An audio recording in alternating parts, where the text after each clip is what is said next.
Continuing coverage tonight, 60 volunteers from God's Pit Crew are heading to Kentucky to build homes for flood survivors. That devastating flooding there a few weeks ago left dozens of people dead and destroyed hundreds of homes and businesses. WFXR's Anna McDougall joins us live now with more on what this group hopes to do and how they plan to make an impact. And Anna, they've been helping out there since this flooding hit.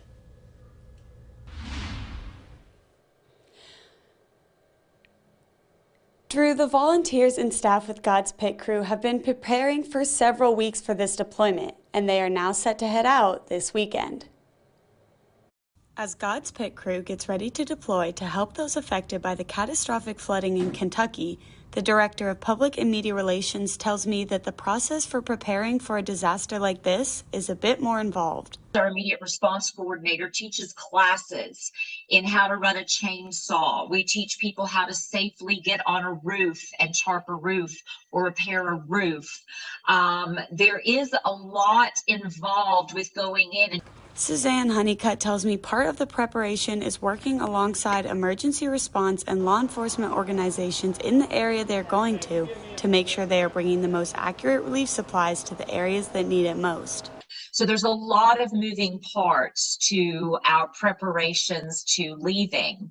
Along with the manpower from all the volunteers, God's Pit Crew is heading to eastern Kentucky with several tractor trailers filled with equipment and supplies for residents trying to rebuild.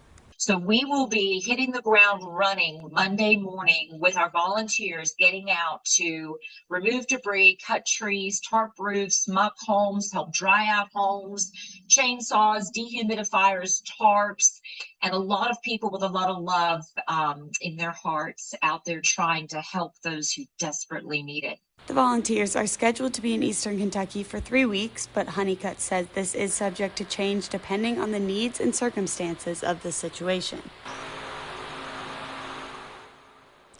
Honeycutt tells me the work the volunteers will be doing can be both mentally and physically taxing, but can also make a huge difference for those whose lives have been altered by the recent flood disaster. She also tells me they are accepting new volunteers and all are welcome.